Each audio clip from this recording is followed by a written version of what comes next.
Rachel Bonnetmead, six-time Swiss surfing champion. Hello, how are you? Hi, good, thanks. How are you?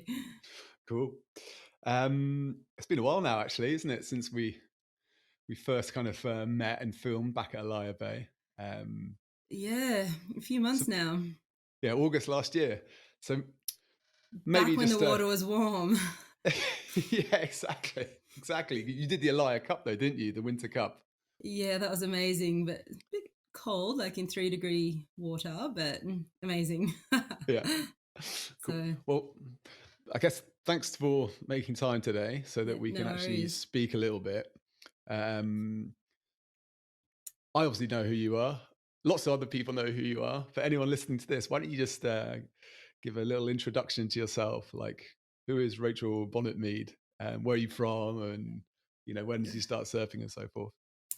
Okay, so, yeah, a bit of a mix here. Swiss Australian surf fanatic, uh, living actually currently in Switzerland, go figure, in the mountains at 1300 meters in the snow. It's snowing right now. So, yeah, mum, an accountant, full time accountant. So, yeah, a bit of an odd mix. Yeah, so my mom's Swiss, my dad's Australian. I grew up in Australia, and now I think 13 years I've been living in Switzerland. But yeah, an absolute surf.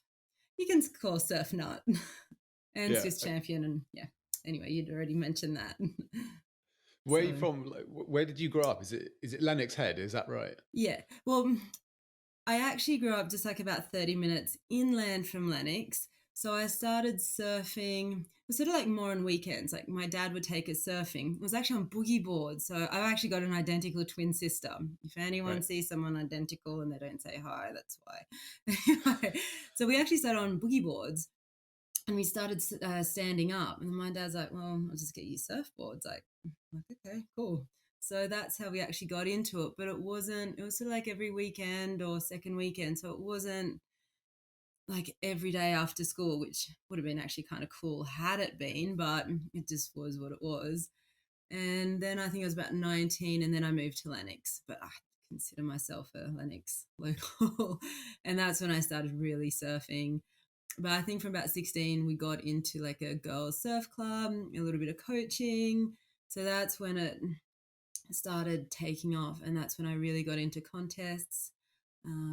So yeah, that's a little bit how It's a I bit of a got. hotbed, that area, though, isn't it? Yeah. You've got Stu Kennedy and you've got Daniel Thompson, Tomo Shapes. Yeah, I actually served. So when I was living there, like Stuart Kennedy was a little grom, so we'd be going out at the point at 6 in the morning, and his mum would be dropping him off, and he was like, tiny little kid, and like pulling into these like crazy big barrels, but he was, an amazing surfer, like at that young age. Yeah, so there's some amazing surfers in the area, and like girls and guys. Right, right. So you'd see them and you're just getting pushed the whole time, going, I want to surf like that. I want to be like that surfer. Um, and then we had also amazing coaches. So I was, just like training squads. I was part of a girls surfing club. So it was once a Yeah. month. Um, so yeah, it was, there was so much surfing happening. Yeah. What Just age was the transfer from boogie boards to proper surfboards? maybe at 7. Like we just got like these cheap secondhand boards. Um, yeah, maybe it was about 7. I can't remember, but yeah, 7, 8. And it was just like learning on little whitewash. It was perfect. And especially around there was like a lot of like beach breaks. So it was just little beaches that we started surfing on. It was Yeah, perfect. perfect. And Yeah, then like the beaches around there are just beautiful. And then like there's great learn to surf beaches. It's not like reef, like Indonesian reef yeah, everywhere. So, and the waves, yeah, it can get bigger and heavy, but it's nice. It's a good yeah. learning spot for sure. What age was the first time you surfed kind of the main point break there at Lennox, the right hander? Gosh, I can't remember. Uh, Did you just paddle out one day, or did someone say, "I'll take you," and it's like a rite of you passage, know or what? I how should did that actually happen? remember that, and I can't. Oh my gosh, my memory. I'm trying to think.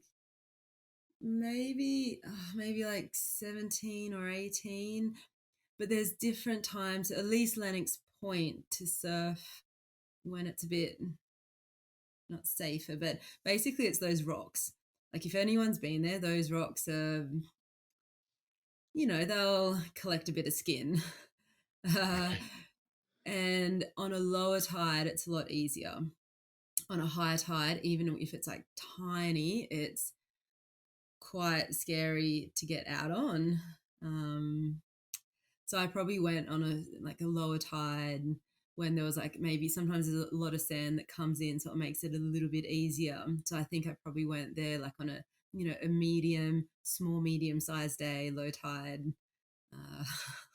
Yeah. because it's not Okay. only the jump out, it's the jump like coming back in as well. Yeah. Yeah, I've lost quite a bit of skin to those rocks. Just came back from Lanzarote with Mark, and the same thing. Like I'd never visited the place before, but getting in and out was always quite interesting. I mean, it always takes quite a while across like a rocky spot, right, to get in and out. Yeah. But I have to say, surfing at Lennox Point, that gives me a lot more confidence when I go to a lot of other spots where it's, a bit rocky or you have to get in or out. I'm like, okay, that's all right. I can do that. Yeah. Okay. If you can Because the handle thing that, you can is, handle somewhere else. yeah, because at Lennox Point, basically the rocks, you've either got the two sorts, like the slimy ones or the ones that have the little barnacles. So it's either you go the slimy ones and you fall in and you hurt your ankle, or you get the barnacles that have more grip but rip your feet up. So it's like, what do you choose? But anyway, good fun. Do you reckon Good fun. surfing and like kind of point breaks influenced your surfing? I mean, Joel Parkinson talks about the points Yes, from up at Snapper and about when you watch his surfing, it kind of flows really nicely. And having seen you surf, albeit at Alaya Bay, obviously, you're very smooth at connecting things together. So, what's your take on that? Do you think that's influenced you a lot? definitely. But then I have to point out it's on my forehand on rights Yeah, because we have a lot of more the right hand point breaks. Like we don't have the big we don't have a big left hander like Lennox Point. Yeah, so I grew up a lot on my forehand catching right. So yeah, my forehand is a lot better. I understand, connection of what like turns and can read it a lot better. And I avoided my backhand for years and years and years, even to the point where it became a joke with my coaches, right. saying, right, you're just going to go out and get lefts because I avoided in contests. I would always seem to get, it's like, I'm not going left. So I had a really big difference between my lefts um, and rights. And I wasn't as good and as confident on my left, so I definitely avoided. But on my forehand, the level I really understood right point breaks and even beaches. So everything sort of right on my forehand was a lot easier, and actually still is, which is why a lie, which I know we'll get into it, why having a liar is amazing Yeah. to Yeah. I mean, look, practice actually, weaknesses. even when you go to a wave pool, it's always catch 22, right? Because people tend to go on their forehand. And if you look at the bookings, like obviously Bristol, the wave is local for me, but people tend to surf their forehand because often it's their strongest and they want to have Yeah, the best time. They're paying for a session. It takes quite a lot of effort to go to the backhand, especially particularly when you're paying. But it's yeah, very symptomatic of what you're talking about, isn't it? You know, if it's what you're used to and it's what you kind of yeah. enjoy doing, you kind of avoid the other side. And that's why I started when a liar actually opened.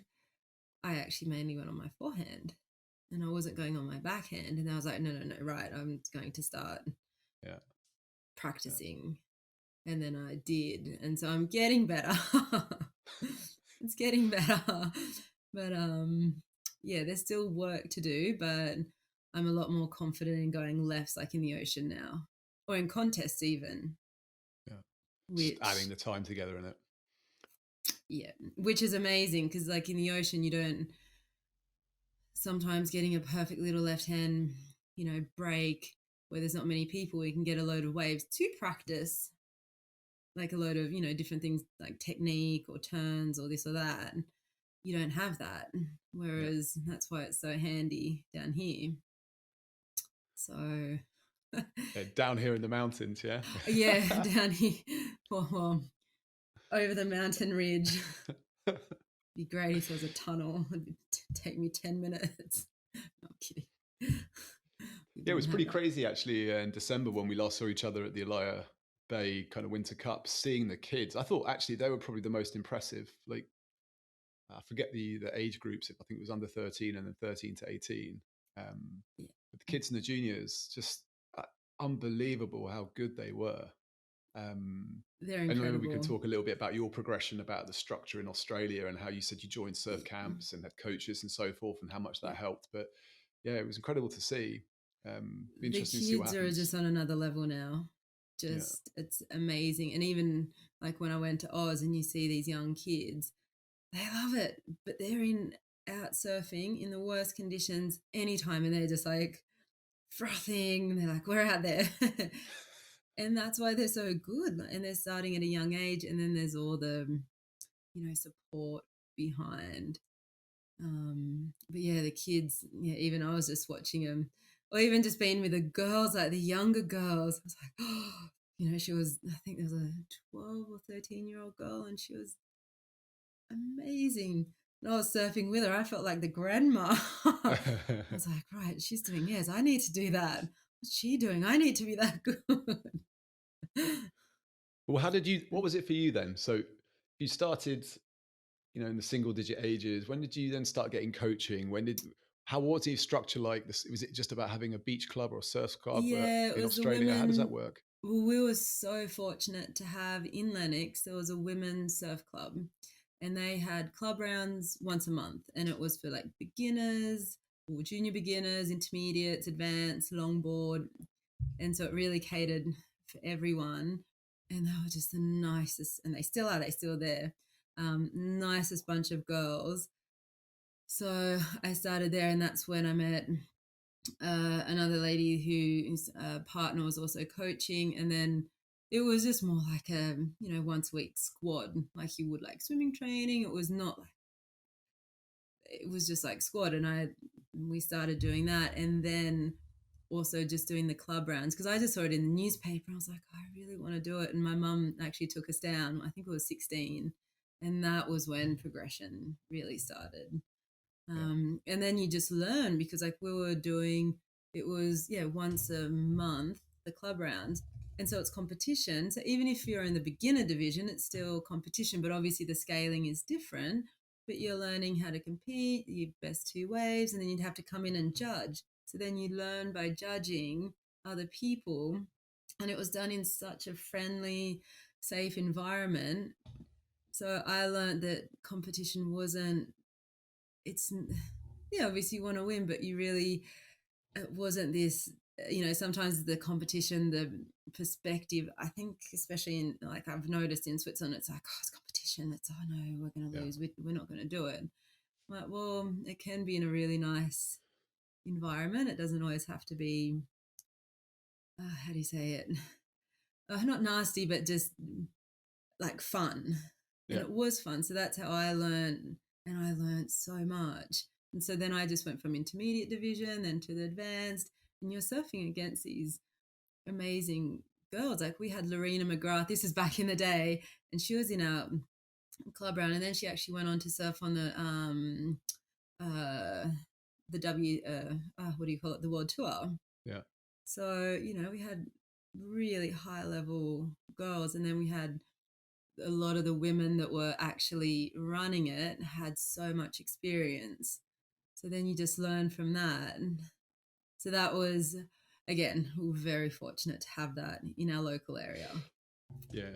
Yeah, it's interesting you touch on a couple of points there because competition can be really like negative in some ways. It Yeah. stops you because it stops you learning sometimes because you're just only going to focus on the things you can do to get a score or to beat Yeah. the other contestant. Yeah. Um, and it can make you worried and it can G you up and you worry about the outcome. Yeah. But competition can also be good because it's always the training. You Yeah. say, right, at a set date, I'm going to compete and I'm going to do the training for it. So therefore, I need to learn some things. And it all depends on the way you kind of look at it. So it sounds very much like you found competing a positive thing for Oh, learning. completely. And I think a lot of people did find that you just learn a lot. And we were surfing, like it was every month, and the conditions weren't good. Like it was, it's over summer, it's 2 foot, it's like choppy, the wind comes up, and Yeah. you learn to compete in all of that and not just, oh my gosh, it's not good, or it's not, because they watch the world tour and it's terrible. It's like, whoa.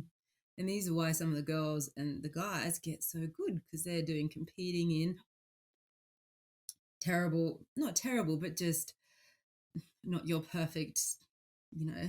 surf, like where you have to work, you have to think, you have to go, okay, well, where can I get, where's a contestable wave? What can I do? Where am I going to sit? What am I going to do? And it makes you think, like Yeah. and then the other nice thing, because you're doing each month these contests, you're learning to lose, which a lot of people, it's hard. As a Yeah. kid, you have to learn to lose and then also win, like win graciously, and then, Mm-hmm. be happy for the other people if you lose. So, it's all these little life skills as well that you learn from a young age. Yeah, no one likes losing. But you have no choice but to deal with it. Yeah, I mean, without getting too philosophical, it's very much Yeah. about it's the process, isn't it?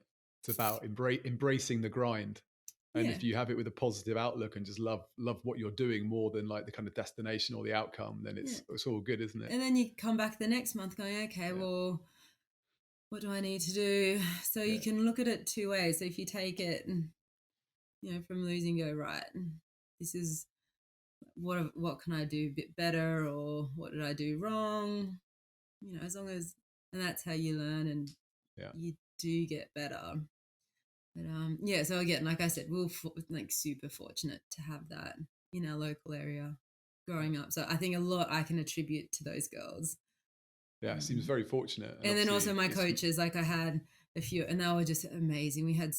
It was so much fun. I wouldn't call it, yeah, it was coaching, but they were just the nicest people ever. There's even, we'd do coaching and be like, on a Monday morning at 6 o'clock, you'd get there and it's like 1 or 2 foot and slop onshore. Like, oh, excellent, I can go back to bed. This is amazing. And no, we're going to go down the beach. 200 meters is a tiny little wave. yeah, Like, what? get out there. Yeah. Yeah. Anyway, sorry, I'm waffling on. That's all right. I think it's super interesting. Yeah. Yeah. So, look, competition's been a positive thing for you. You've obviously Yeah. clearly got a really good outlook and perspective with it. You surfed the main break, which you said around 18, 60. What did Yeah, you I think say? maybe Around 18. I can't 18. remember. Yeah. So when did you push on from there? Because there's quite a lot of championships, ISA World Championship stuff. Like, Mm. how do you go from like a teenager? Obviously, you're very talented in other areas of your life, and you got your finger on the pulse there as well. But where did you go from there? So you're an 18-year-old. You said 19. You moved from Australia, right? No, I was actually a bit older than that. That was about 6 years later. Okay. But well, the time, unfortunately, so I was doing sort of like the regional contests, and then I think it was maybe 2021.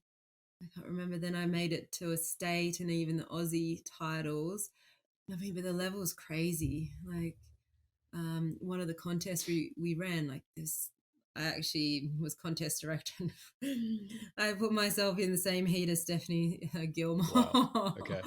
Like that's the level we're talking about. Laura Enover, like we had all those girls, coming to. We had one big contest in the year. So yeah, level was crazy high, and at the time, yeah, sponsorship was harder, and my parents also didn't have a huge amount of money to be able to support. It costs a lot of money, like the traveling, the Mm. contests, and all that. Yeah. So I was sort of doing more the local contests, and then I went to university because I was like, I can't. At that stage, I just wasn't quite good enough, and I also wanted an education, so that's why I did finance at uni and then surfed on the side. So I suppose I didn't dedicate 100% to surfing. Maybe maybe I could have made it further, Yeah. but I suppose it was just at that time reality as well. Um, yeah, so I did I did that. So I sort of did both. So when I was working, I was working full time as an accountant, and then weekends and after work and in the morning surfing. And that's when I was doing sort of all those like the smaller contests. Now there's a load more contests though. So like what there is now compared to when I was growing up, like the sports just evolved like, not tenfold, but even Yeah. more. And there's like the high Multiples. Yeah. performance center. There's so much more available. But I don't regret any of it. Look, I'm super happy with what I did, my decisions. And yeah, and then I came to Switzerland, and that's when I was able to join the Swiss team and then get through their part to go to the ISA World Surfing Games.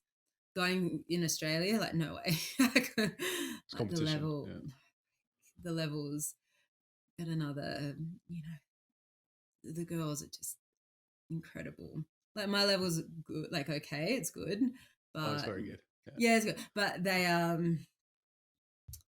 I mean, they're all, the QS, you see the girls QS, amount of Aussie QS girls. And the juniors, oof, there's a lot. Yeah. There's a lot of depth.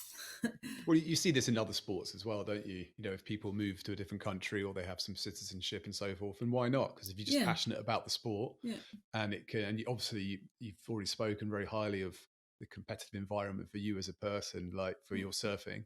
So why not, right? Yeah, and so then when I was here, I sort of was like, oh, this for surfing, and I sort of looked into it, and then we went to a championship, and that's how I got started with those guys, and it's another, it's all the Swiss surfers. It's amazing bunch of people Yeah, that are in Switzerland. They, from all not different walks of life, but you think, how did you get into it? No, it's everyone's got their own little funny story. All the Swiss yeah, surfers do, and it's really fascinating to yeah. hear. It's like, how did you get into it? Where did you learn to surf? It's Yeah, so that's an interesting one as well because often it's you think people that live by the beach are going to be the surfers, but it's what it's really about is accumulated time, right? Is to get your skills up, and sometimes if you're Mm, elsewhere, you're just so super enthusiastic and motivated that you do your day job or you grind, but then when you get to go somewhere, you just all your life's about it. So that enthusiasm, actually kind of like it's so helpful, right? So people come from all kind of different angles, don't they? yeah, and you see the Swiss, like a lot of them just they want it. The ones that want it, they just go and like, move to the ocean, and they really push, and they go surfing, and they do it. Like I suppose maybe I did take it a bit more for granted. I was like, oh yeah, no, I won't go surfing today. It's not that good. As you see here, and now I see myself when I go to the beach, it's not that good. I'm like, I'm going out. I don't care. I'm Yeah, even, I want to surf even more now that I'm here. I think it's because I don't have it yeah, on my doorstep that makes me, like I think appreciate it even more. Not that I never did, that I yeah, didn't yeah. appreciate it, but No, I understand. Yeah. So when was your first World Championships then? Yeah, what I see in the background there, I think you're in your surf room, aren't you? So I see oh a my few like gosh. ISA It was certificates the up there. ISA, I think it was Peru. So I had Peru and then I did the two Panamas. And then what did I do? I did a France and then Japan. So that was with the Swiss team. That was amazing. Yeah, Like you see, and especially it was 2 years ago, 3 years ago, the Japan one, when there was Kelly Slater, there was all the big names. That was incredible. I yeah. think It like must be quite nice to share the water with some of these people, right? Or just be around them. yeah, and just watching them surf, it's when you see it on video or even on screen, it doesn't do it any Yeah. justice. It's when you're in the water, you see the speed, the power, and just their choice of waves, maneuvers. It's impressive. And Yeah, it's it's like a amazing show, to isn't watch. it? Yeah, I had Kelly Slater paddling past. I was like, oh, Kelly Slater. Try not to fanboy out, fangirl out too I much. know I'm still a little kid when it comes to that. I couldn't even go and ask for a photo. I was like, no, no, no, I can't do that. Have you seen the pipeline stuff which is going off the last 3 or 4 days, like the men and women, right? Like conditions and it's so good, and people on the I beach, like you're know. talking about, this must be just like a live show. I know. I've actually been there and watched it once. I didn't surf the pipe because I'm just a bit scared of bigger waves. But we watched it and it was breaking, I think, second reef, and to break so close, it's so scary. So to actually have already watched it and watching it on the big, Right. well, watching the comp was, it was amazing. And watching Kelly Slater in the dying seconds. Oh, Oh, it was buzzer beater. It was good, wasn't it? I Yeah. love watching that, and that's also another good way to get better surfing, and by watching and listening. Okay, I might be a little bit obsessive. I watch it all, like all the heats, all the girls, the Yeah. guys. Actually, more so the girls than the guys. But uh, yeah, you can call me a bit of a fan. Yeah. I think a lot of surfers are like you. You're not on your own, right? Like, Yeah. listen, who doesn't want to listen to top level people in the kind of like the pastime that they love talk about what they do? I Mm. mean, And you it's a bit learn like also about all the strategy. That's, with priority, like, because I've surfed only a few times with priority, and you, I realize how much you do actually learn by watching these events. You think, okay, well, I've got to think about that. And, just like, the interferences, or like what people are getting interfered on, and just thinking, okay, well, how do I, because I mean, we grew up, we didn't have that. It was just, paddle battles and hassling. But there it's a bit more gentleman. the rules have Uh, changed though, haven't they? I mean, they used to have like paddling around buoys and stuff like that, yeah, didn't they? and And we used to have top best three waves. So we'd have like 15-minute heats. That was, for example, in our 15-minute heats in our club round. It was best three waves. So, and then it was two waves that came in, and I was like, oh, that's a bit different. Like, it's kind of cool, the evolution. But yeah, yeah, surfing with priority, like, yeah, like I surfed it last year.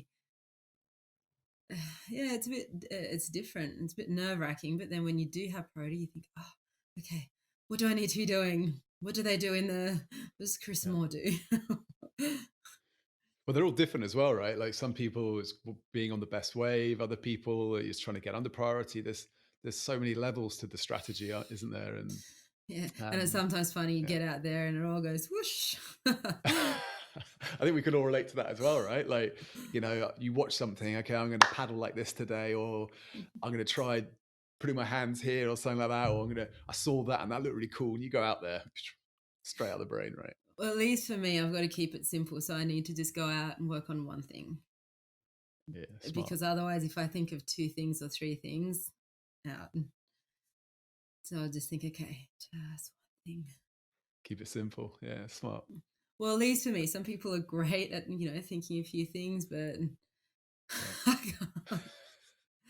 I I don't do. know. I'm sure there's some research somewhere which will say there's a maximum number of things that you can remember at any one time. I don't know if it's Well, 7 or especially in the 8 surf, and under pressure 3 or something. like the conditions, the sets, the swell, like the Mm, tides, it's all changing, moving. So not only are you dealing with that, and then you're thinking, okay, well, what else? And then you're thinking, okay, I've got to catch a wave, and then what do you need to do on the wave? yeah. So it's good though. It gets the brain ticking, and that's what I love about it, because it's never, it keeps you on it. You have to, keeps you thinking. The brain's just churning the whole time. Well, that's what I love, at least. Yeah, well, I mean, surfing and just basically living, and you've always got a difference, haven't you, between like overthinking things and then reacting to feelings and emotions. And surfing's great for that. I mean, you can't go out on a wave and say, I'm going to surf it this way, right? Because maybe the wave not ready for that and not ready to be presented. I mean, you know better than anyone. Yeah, it's good. It's that kind of unique pastime, isn't it? It brings Yeah, it all you have to together. adapt exactly at that split second. Um, at that point in time, you have to be present on that wave, then That's and it. there. Yeah. And that's why I'm saying, like, if you've got all these things to think about, and that's why sometimes just having one thing in the head to work on is just so much easier. Just go, okay, just remember that. Just remember that. Yeah. And anything else is a bonus. Well, that's what I've like from my own past experiences. Because sometimes I've got too many things I go at. I might catch the wave, and it's all whoosh. Yeah. Well, I mean, most people are at a lower level like myself. I mean, just trying to survive. You're just trying to catch the wave. You're just trying to get the ride, right? Like, Oh yeah, you know, no. that's Sometimes at my level too. Like, don't ever think like it's still the same. Especially now with crowds, you're just trying to get the wave and survive. yeah. No, there's levels, isn't there? But ultimately, when you get better at something, you're more aware. You know, it's like learning a language to start with. It's all jittery, isn't it? And as you get more proficient, it just becomes like second nature. Yeah, but then sometimes, like, I've been at Hossagora and you've just got they're amazing surfers and the kids out in the water, and you're the one that feels like at the bottom of the chain again. Yeah, yeah. But it's good. It's that's why we do it.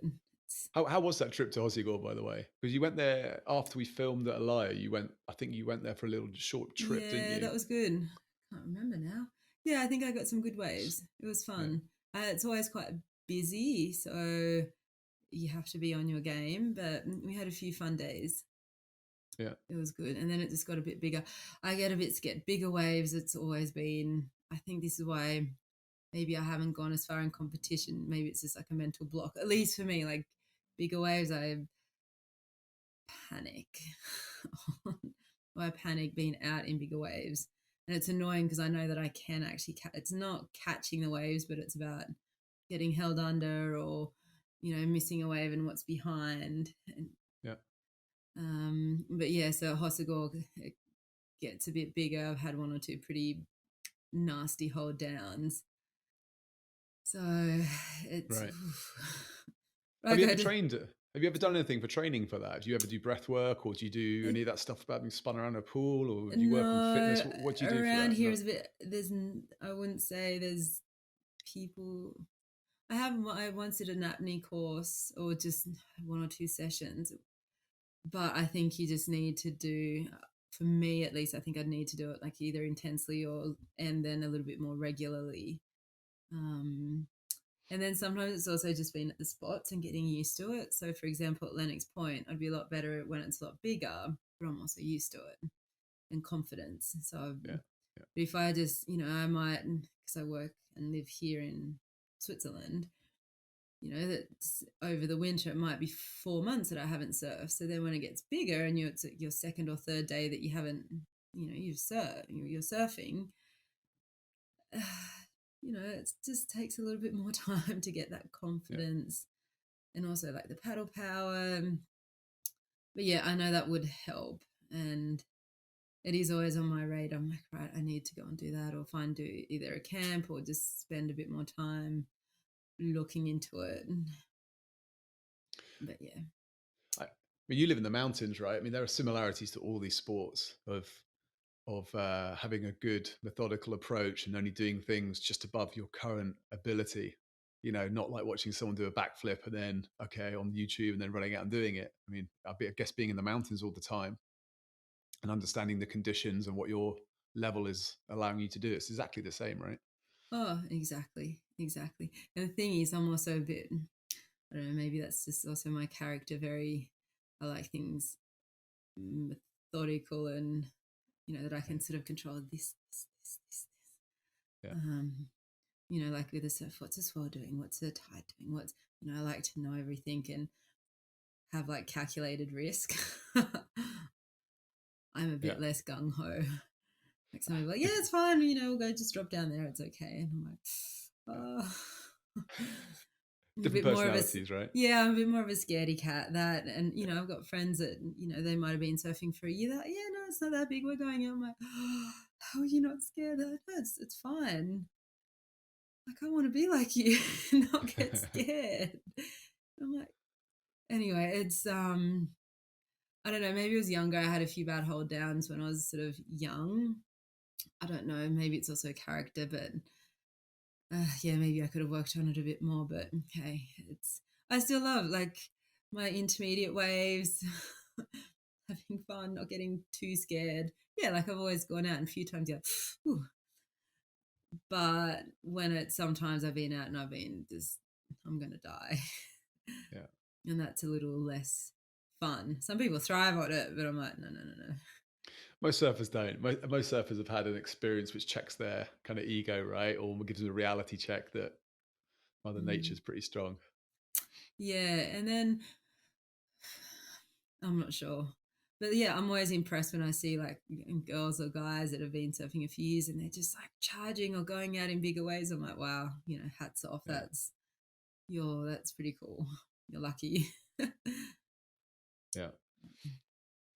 So some basic questions for you then, like Yeah. most memorable wave or surf trip, because if you go on your Instagram page, you've been to some pretty cool spots and stuff. So where's your where's okay, not even like the best, just some good spots that you've hit or good surf trips you've made and why? Mm, um. Oh gosh, You're on they're the all spot so now. nice and different in their own ways. Yeah. It's Hold on, let me think. Uh, I love Morocco. I'm just trying to think. Waves, Morocco, Maldives, or then Indonesia. Um, in Lakey Peak, I think I had some epic waves. Lakey Peak, that was, hmm, yeah. They're all so nice and different in their own ways. How did you find the Maldives? I mean, That people was say it's not too beautiful. big, it's quite mellow, Yeah, it was a lot more but there's mellow. so Like, many spots, right? Like, did you go on a boat or did you stay in a hotel? What was the deal? so I've been there twice. Yeah, twice. Once we had 1 week on land and then 1 week on a boat, and then the second time was only on a boat. So there's pluses and minuses for everything. Yeah, Um, I actually love the boat. I think personally, I'd like to go on the boat uh, more. And then yeah, we found some really nice waves, but it wasn't as it.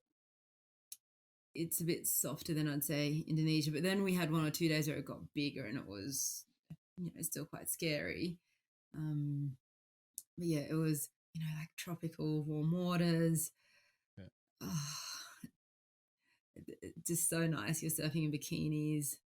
yeah. Um, yeah, I love the boating experience. That was pretty cool. Yeah, I haven't been, but people say you have to be careful which boat charter you go with. You know, you can get one with a smelly diesel engine and other ones which are like idyllic 5-star experiences, right? Yeah, we got lucky, I think. Well, I don't know Yeah. about lucky, but we had two really great boat boats we were on, so we enjoyed it. I think at the first one we were just a group of mates and there was no one else on board, so we got Wow. to choose. Um, and the second one, I think it was also, I think we were a group of maybe 10, 12, I can't remember. And that was, we went actually down south and had some really good waves down there as well. I mean, it's all fun, but I mean, like, there's always pluses, minuses for everything. Yeah. But the boat, it's pretty cool. Apart from when you get off the boat, I got terrible land sickness. Like everything was just. So on the boat was fine. It was when I got back on land, it was a little bit disastrous. But yeah, the nice waves. Yeah, like people obviously we didn't actually get like crazy big barrels. So it depends what you want as well from a surf Yeah. trip. Some guys were like, I just want 8 foot barrels, you know. I'm a little less like that. Yeah, not So everyone can. I mean, thinking about like the normal kind of level surfer, especially around where you're not blessed with lots of heavy waves. Like the UK is more kind of like crumbling waves, and I mean, obviously there are some good spots and so forth, but in general, like it's not going to be like Indo conditions or Hawaii and so forth. I mean, it's just what sometimes you have to go to somewhere you're going to have fun, right? yeah.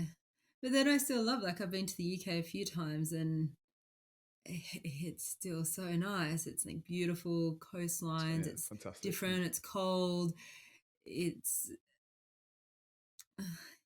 it's still beautiful in its own right. Yeah, absolutely. Yeah, don't underestimate. I mean, everyone gives the UK a bit of a hard time, but I think the people who live in the cool spots, they quite like it like that because, it is idyllic. It is beautiful. There's all around the country. There's nice For the spots. whole of Europe, and this is why I loved, and that's probably why I also stayed.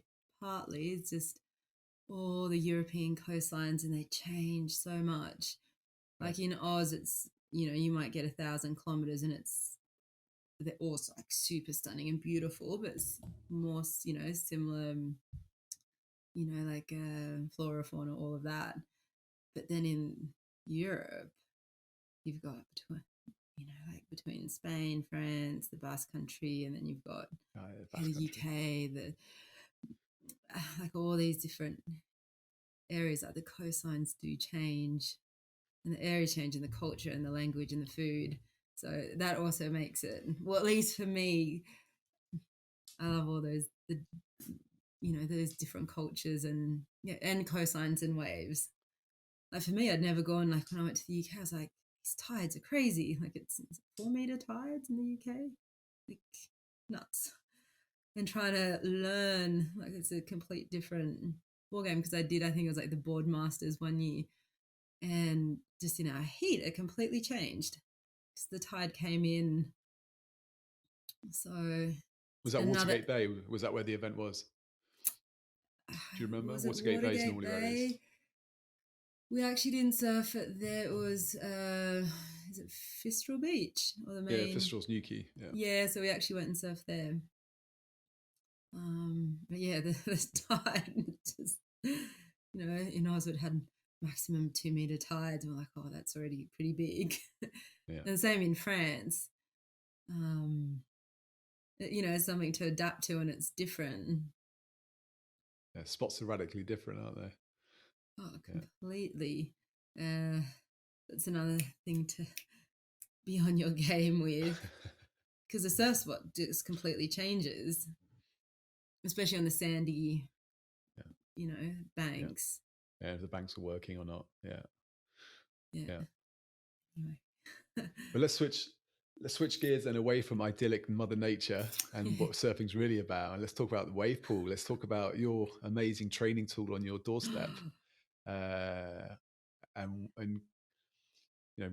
what you've been doing there. Did you like it to start with? Did you go straight away? Had you surfed wave pools before? Maybe just talk about your wave pool experience and how you think So about them and I'd such. actually surfed a few times. What was it? I think I'd surfed once in Spain, so I'd actually surfed in that type of cove before, and I'd Yeah, also surfed the wave garden in what was it? Snowdonia, and also down in Spain. So I'd surfed wave pools before. Okay, not it wasn't much. And then obviously when they started building this one, it was the most exciting thing for me. Like I was so happy, especially it's close, like 40 minutes. It's it's just down the road. Um, so I was just obsessive. Because I work full time. So, I don't, obviously my Instagram shows differently, but I'm not going to post photos of my, computer screen with Excel sheets. And then when I'm on the train working, I'll post something nice. So people are like, oh, you're always surfing. I'm like, no, not really. So I surf like 5 weeks a year, 5, 6 max. So then obviously, I like to have in those other weeks somewhere to surf, and especially down here, it's incredible. So I was just so happy when I heard that they were going to build it down in Sion. yeah, And so like we were going every day, seeing not every day, like when we'd go past, we'd see the construction. I was like, oh, they've got this going. It's just. And then when I heard they had water and there were like a few people testing, so I was lucky enough to go down and test. But I actually hadn't surfed in 5 months. I hadn't really right. done any paddle training or any. You can do strength training, but obviously paddling, it's really swimming is about the only thing which I actually hadn't done because our pool had burnt down up here. Um, so I went in and it was a disaster. It was, I think what was it, 10 degrees? Yeah, I had like my wetsuit, hood, gloves, booties, and I'd never surfed. Maybe I surf maybe once or twice with a hood, but plus it's a 5 millimeter wetsuit. It was horrible. I was missing waves, and there was actually camera because there was like media taking photos. I was like, oh, it's a disaster. It's like I don't normally surf like this. I just haven't surfed in 5 months. And this was my first wave, and it was left on top of it. Anyway, it was still amazing, but it was different. Knowing where to sit, the noise, the wave. It is intimidating. Um, So yeah, then I actually moved to the right and I started getting a few more waves. And it was actually one of the instructors gave me a few tips, which I still use, and I give tips to other people now. So that actually made a massive difference. It's just little things that you don't think of when you're in the water. So that really helped. And then after and then it got warmer, and then I got used to it. And then then I think that was in March, and then May I did a surf trip. So then I got fitter and my shoulders got stronger again. And then it all clicked in and I got used to it. So it was amazing. And so I think I was trying to go like maybe once a week or once every 2 weeks. So now it's just the most amazing training ground. So yeah, as you were saying, so I practiced on my rights to start with, and then I was like, right, I really need to start practicing my lefts Yeah. and stop avoiding them. Yeah, it's tricky though. Like, it's interesting.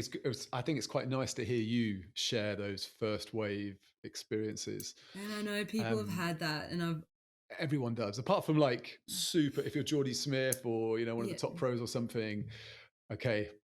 But good people, not just like your normal kind of person. Everyone kind of struggles on those first sessions. It just takes and a I've lot of getting had used to. There's a lot going on, right? a lot of people that have said, "Oh, we had a terrible first session."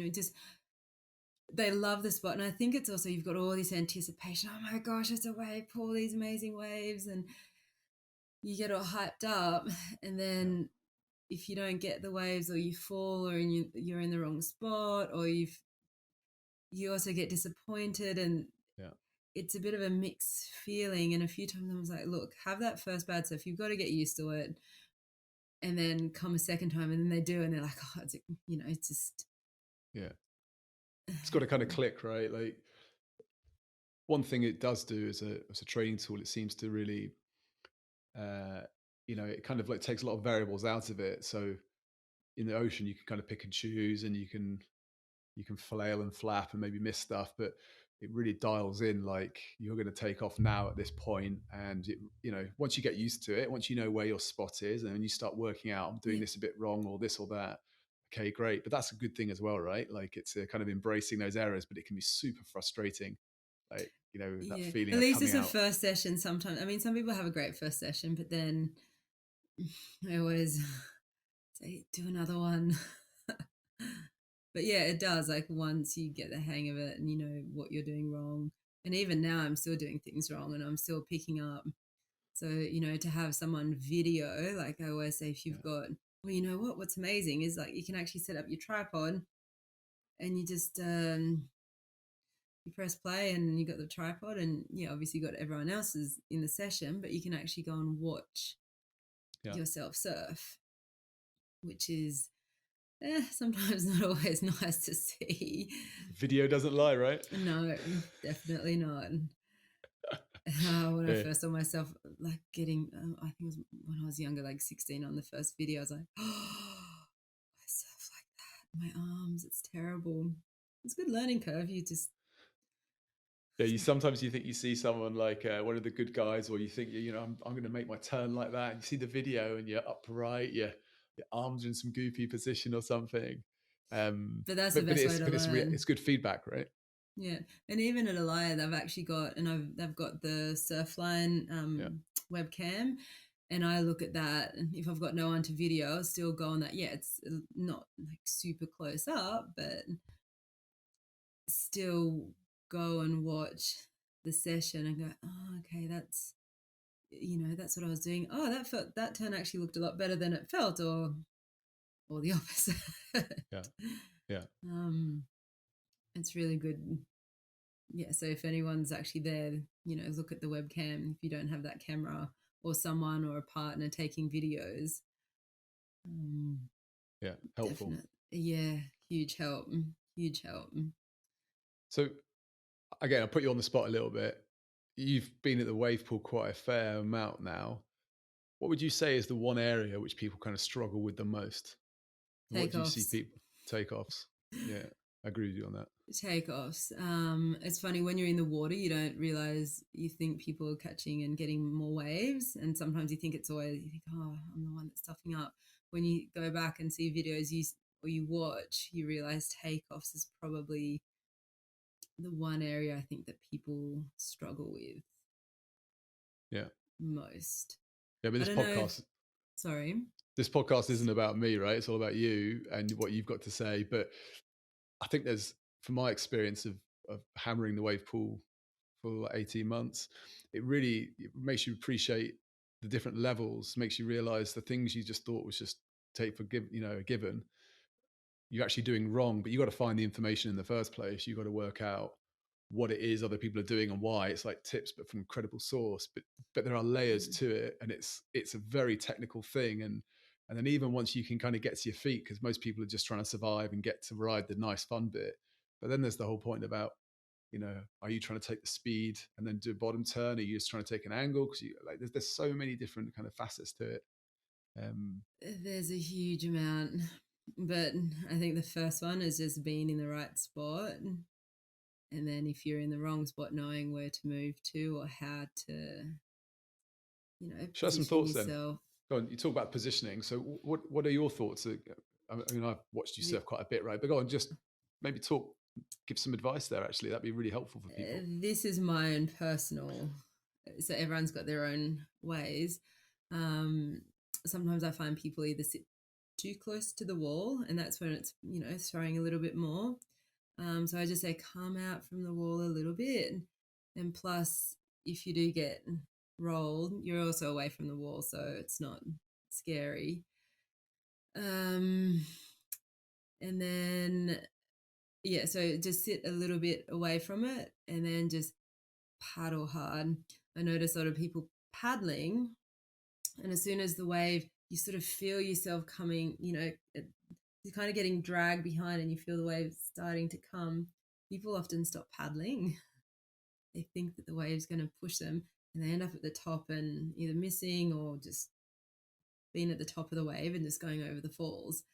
And that's even you see in the ocean. And that's when you're like, right, paddle hard. And that's when you need to, if you think you're on the wave, do another paddle Mm. or do another two paddles. And, by an angle your board, opposed to going like straight to the beach, angle it sideways. So, especially at Laia. And this was the tip that they actually gave to me. So, this is my mistake that I was making at the very start. So, this is why it's also, I'm poaching. So, I can't remember who gave it to me. So, I'm poaching their tips. But that was the best thing, was just to angle the board towards actual building, like just a little bit like across the face, and start looking down the line. And by looking down the line, you're not looking dead straight, so you've already got shoulders and Yeah. your body in a better position. And then if you're a bit slow, it also gives you that extra second to get up, Yeah. because you're already going across the wave and paddling across, then straight down. Yeah. And that's what I was doing at the start. I was literally paddling straight down. Maybe in the ocean you do have a bit more time and just getting, flipped.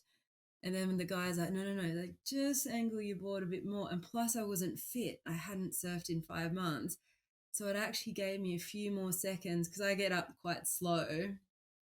Like by angling, that gave me that cheeky extra, second or two to get to my feet Yeah. and then keep going Yeah. I on mean, it. that angle thing is interesting because a lot of people talk about angling it once the wave has come, because you look where you go, and that's exactly what you're talking about. And But if not you've got too like much. It's the other thing is you've got to be a yeah, bit careful. But there's nuances to this, right? it's basically not just pointing your board straight. Okay, unless you're pro and you want to, big bottom turn and all that, but just for generally speaking, at least Yeah. when you start, once you've got the hang of it, different story. But at least I think if you're starting for the first time, just for your first few waves, opposed to doing a big crazy steep drop bottom turn, yeah, just angle it. And then if you've got that down packed, then yeah, great. Do straight down. But if you're noticing, I've just seen a lot of people just not paddling hard enough onto it and just stopping to paddle. So I was like, do those extra 2 paddles, and then just then you're Well, bored. those extra paddles you're talking about, I mean, it's happened to me many times. That it's very hard. It's again learning the languages of knowing. Okay, I'm paddling. I've got the speed. I'm in the right position. Okay, it's starting to lift me up. At what point do you know that you've actually caught it? If you start paddling and end up paddling down the wave to the bottom, okay, well, I've kind of done too many paddles. It's very difficult, but like you say, it's very easy to get drawn up to the top bit of the wave. Yeah, you're better off actually being at the bottom of the wave, and then okay, it's not ideal, but if you're at the top of the wave, you're gonna just it's harder to recuperate than if you've done paddle too much and you might be just on the bottom. It might then push you along, but if you're at the top, it's harder. Well, it's just hard, right? Like, especially when you're a lower level, it's not like you even choose to be at the top. It's the fact you go there because you haven't paddled. Like, it's just a lot going on, and knowing to pitch the board, or it's very difficult. So I'm empathizing, saying like, super tricky. It is. I felt like I said in the first, session when I just wasn't fit and I didn't really know like the amount of times I fell. And that's why that guy, the coach had given me, just that tip. And instantly the next wave I got and I didn't fall. Yeah, yeah, So yeah. Sometimes it's like that, right? Like just one little thing. Obviously, there's a big topic to cover and lots of things going on, right? It's not like there's just one answer, but sometimes it's just some one thing you talk about in that yeah. surf session, you try and it works and it changes the game, doesn't it? Yeah, exactly. Like everyone's got there's always little things that might help someone, but at least, well, I find if you don't get onto the wave, you don't even get a chance to practice a bottom turn, to practice a turn. So the first thing is you just need to get onto the wave. And I think, even at the start, I was overthinking, I'm going to do this, I'm going to do that, I'm going to get a barrel, I'm going to, like, whoa. Let's get onto the wave first. Yeah, yeah. And it's true, Exactly. you see it and you're like, oh, exciting. And, you're all, pumped up. Just Yeah. get onto the wave. Yeah, by hook or crook, you've got to get in there, right? And then once you get used to it, then, you start toying with different things or different, I don't know, like different turns or, yeah, like just different, I don't know what you want to call it, different maneuvers on the wave. But like I said, first things first, get onto that wave. Yeah, exactly. And it priorities, isn't it? I mean, you can talk about different lines. You can talk about using the energy of a steeper face wave and then bottom. Look, it's levels of ability, isn't it? And to start with, most of us, especially if you're on a mid length or something, a flat rocketed board or a longer like design outline, you're not going to be able to make those steeper drops. The board's naturally not going to fit in the wave so well. So, taking an angle, or you might get in a little bit smoother, but that angle can help. And then after that, you can start to do other bits and pieces. Yeah, exactly. So it's always, well, at least that's my tips. The first thing I would work on is getting that right. And then Yeah, you go down into the bottom turn turns. makes sense. That's after. You just can't get too ahead of yourself. And I'm the first one to say I've got ahead of myself, saying, I'm gonna do this, that. Yeah. Well, actually, this is a good segue because Ollie Conga, a fellow Bristol surfer, or someone who's been hitting the wave pool, he's messaged in asking about your pop-up technique. And I appreciate so he's watched your videos. He's lots of people should. I didn't like it. I've been looking into this a lot myself, right? Do I jump up? I've got a dirty knee that comes in there. Do front foot first, back foot? Like so many questions, right? And obviously, there's not one answer to this topic, but you've got quite a unique way of doing it. And it's quite a smooth way. It's not like it doesn't look rushed. So maybe just like you're laughing, but maybe just explain what you do and why you do it, and So like benefits and negatives. I don't have what, a surf instructor would call the classic take off, like the pop up. So you've seen, some coaches, you just, you know, pop up, quite quickly. I'm a two-step, I don't know how you'd call it, or crab crawl. I get up a bit slower. And the only reason I realize this is once I put the GoPro on the front of my board and I had it filming me, and I was like, oh, I take off like that. And so what I do, I think I have my hands on the rail, and I think I start bringing my front foot forward and my hand shuffles over and I'm still holding my hand, and it's the last thing that actually comes up. So that kind of gives me the balance, but I definitely don't pop up in one go. Maybe I should be practicing a lot more burpees, but it's just my style since I've grown up.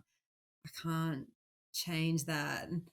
So it's what I've always said to people. If you have your board facing, like down the line, and you do take that little bit more time getting up, it's okay. It's fine. Like you just, how do I say it?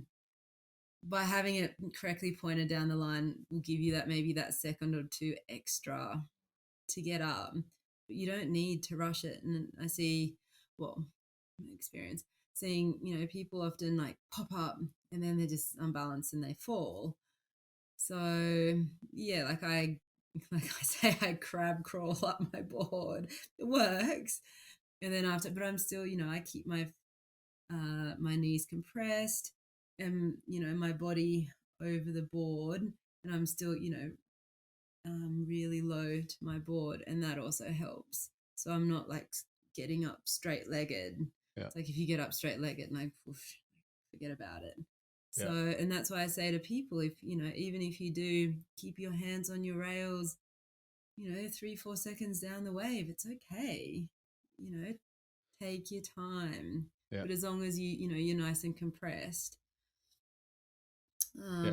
But that's just me again, because I'm Well, you're not on your own. Really slow. Marlon Lipke's got a nice little drill in his videos, touching the board at the top of the wave. So being compressed, he talks about it in a way of like absorbing the energy of the wave, being compressed at the top, and then using it by kind of extending, so the compression extension stuff. Yeah. Fipsy, he says similar stuff. He uses like the Z position, so like straight torso, bent at the knees instead of straight legged and bent at the hips, right? Like, Yeah. and he's low to the board as well. So they're saying different people have got different brush strokes, Yeah. but you're saying similar things. Yeah. That's just how I've seen, well, how I get up. And again, because I realize that, like people maybe my age, we might not be 13 that can pop up super quick. Yeah. I've always at least stressed, again, like take your time. It's okay if you get up in 2 steps like I do. So I still can get up. I can still, make these takeoffs. It's still fine.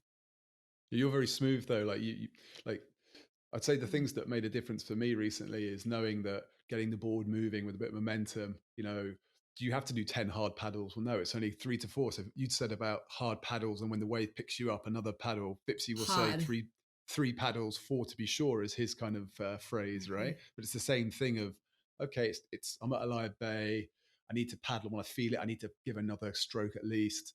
All those things, like for lower level people like myself, like that takes time up, but you've got it very smooth in your kind of process, right? But I was going to say with you, if you realize the first time you take off, you think, oh, you end up at the top. Next time you think, okay, right here I stopped and I tried to get up. Okay, now this is where I need to give that extra. I Yeah. think. Yeah, well, that's where the Um, wave pool's good, isn't it? Because you know that, okay, it's going to reproduce in pretty much the same way. And therefore, yeah, okay, and you need to know a paddle. That works. So yeah, frustrating, but great training for, Rachel suggested this, so I'm going to try that, mm, or stay low to the board, or yeah. it's pretty amazing for that kind of And like that my aspect. backhand, like I've just been practicing. It's like bottom turn, or looking with where I'm going. Top turn, or things that I never did in the ocean, and now I'm starting to do it, and you do it over again, and that's what's so brilliant because we are fortunate to be able to. If you haven't worked that wave, okay, that didn't work. Okay, the next wave you do it again, and you can keep on practicing until it's like repetition. It starts, sooner or later, it should start sinking into the brain. Yeah, exactly, exactly. um, so at least I've actually noticed in the ocean, I'm like, oh, okay, I'm actually looking up, whereas before I didn't. And starting, my backhand, just I had a few waves and I was like, oh, I did a backhand turn. I did that. And I had my shoulders and my body in the right position. Like forehand, it's just second nature, but backhand, like I said, I'm still working on it. And Yeah, you think, oh, okay, that did make a difference. And it's just that repetition. And I love still learning new things. Like I'm yeah. getting older, but I'm still, I still want to learn. Still want to learn how to do an air. I'm not sure that will happen, but I still want to. There's things that you still want to learn and get better. Growth mindset, right? I mean, like you Yeah, say, it's getting it always seems to people have the similar thing to say. It's the idea, it's the where do you get the information from? Okay, yeah, 6 time Swiss national champion. Obviously, we've just heard a brief snapshot of your surfing history, but hearing you say try this stuff makes me inclined to go and yeah. try it, right? And Well, I same with hope it does Fipsy and work. Marlon and Patrick, and Yeah, yeah, because I know that, especially in that intermediate range, and especially, for example, a wave pool, what you get taught in the ocean, it's different to a wave pool. And so some people have this idea, okay, well, it's okay in the ocean, take it to the wave pool, and it is different.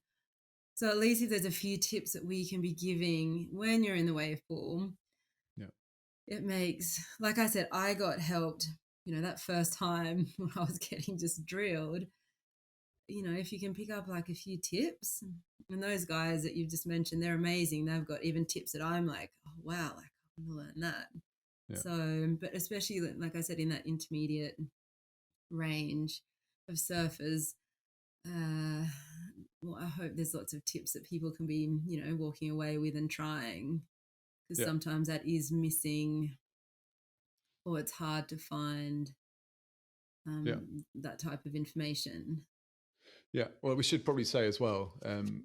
Got two videos from you on the platform. One is on takeoffs, on your what you've described very briefly, like the Mhm. crab crawl, the two-step Yeah, approach. And obviously every wave's different. So this is we're saying for the wave pool, but it's obviously applicable for the sea as well. yeah, It's yeah, just for that sure. we're dealing with the advanced waves and the expert waves, Exactly. but the techniques are still transferable. And then we've also got you talking about your turns. We haven't even talked about chopping wood or your cut back and stuff like that. Yeah. But you had one of the best sessions out there. You were surfing with Patrick in the same session, and you were smashing it. I remember you getting barreled through the session and some of your turns. I mean, it was fantastic, right? That was a really good session. That was fun. Mm. The So water we've was got yeah, nice. It was sunny. Um, yeah, that was great. I think now having to do that session with a 6 millimeter wetsuit might not be quite as yeah, dynamic, but look, there's a few tips in there, especially for turns. They're ones that have helped me over time. So again, yeah, each to their own, but yeah. this is what I've also been, taught in the past, and it helps. Yeah. Well, we were Um, just talking in the green room before we start the podcast, and it was saying that I bumped into a surfer down at the Wave in Bristol, and he really liked your voice. He liked what you were saying, and what you said really resonated with him. And you were kind of, oh, that's really nice. And but that's the idea of the project, right? Is taking information from interesting people who you yeah, can't normally connect to as high a level as we can reach, yeah, and exactly. you know super helpful, super positive about the sport.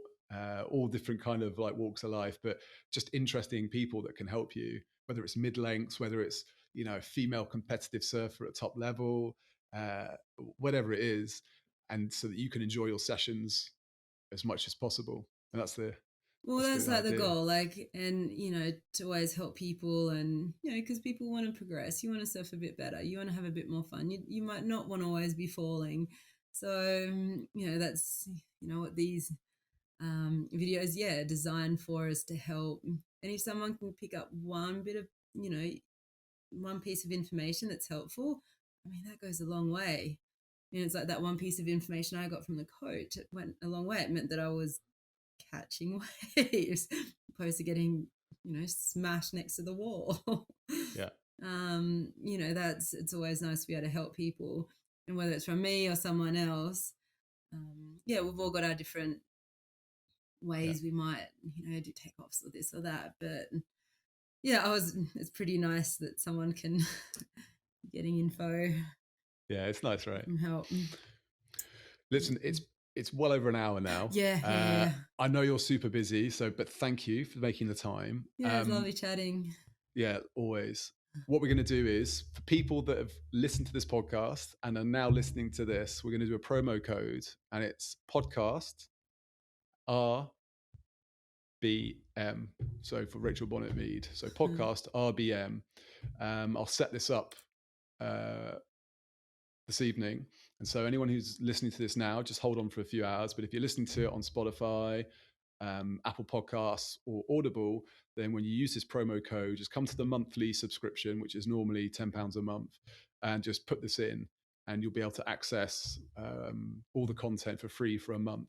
So just as part of this kind of podcast with Rachel, and come and have a look at her videos, come and have a look at other people have got to say as well. That's it. Yeah. So thanks again for your time. All right. Yeah, thank you. Lovely chatting. Yeah. All right. Thanks again, Rachel. See ya. All right. So that's stop.